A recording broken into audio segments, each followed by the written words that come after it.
Hi guys, it's Bettina, and I want to share the card that I made, the Halloween card that I made yesterday, and here's sort of a snapshot of all the supplies that I ended up using. I started out with a basic white cardstock, nothing special, cut to 5.5 by 4.25, and here I'm showing you the distressings that I had planned on using. The colors are mustard seed, peeled paint, mowed lawn, seedless preserves, and black soot. And here I'm showing you this kettle image. It's an itty bitty stamp by Unity called Make Magic Happen. And as soon as I got the stamp in the mail, I knew I wanted to try this chunky embossing powder that I bought a while back and never really had a chance to use it on anything, but it just a kettle just really screamed aged black chunky embossing powder with gold specks in it, and I love how it turned out. So, and then I also, for the rest of it, see the main body, I used the chunky embossing powder, which doesn't cling to as much of the Versamark ink, but I made up for it by kind of going over it with a detailed black embossing powder, so that way there weren't too many, like, I guess, blank areas. And so here I'm trying to create a sort of a glow coming from the pot using the mustard seed and then the different greens, the mowed lawn and the peeled paint. And I have to admit, I suck at blending. I mean,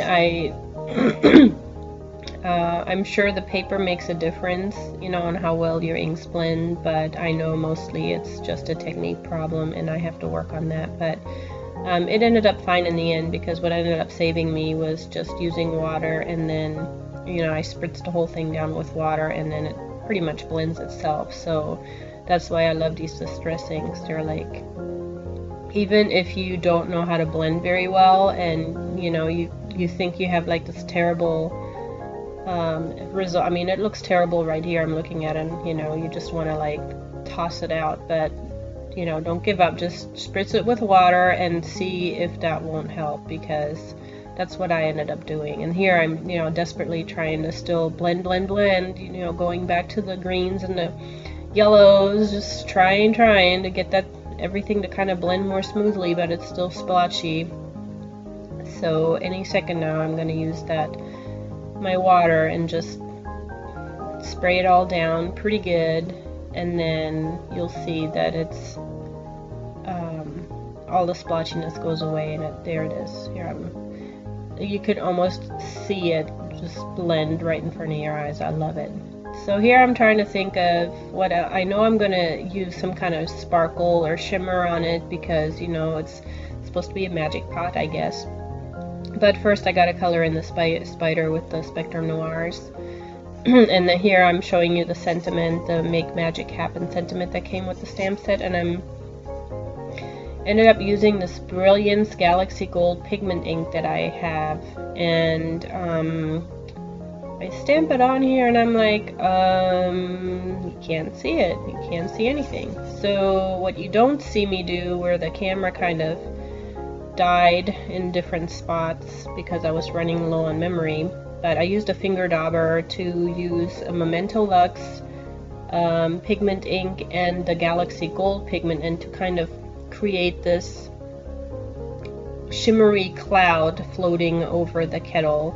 So that's kind of the part that you didn't see. And as a matter of fact, I used a Galaxy Gold over some of the bubbly stuff in the pot as well. And then here I'm just trying to pick the papers and cut everything down to size.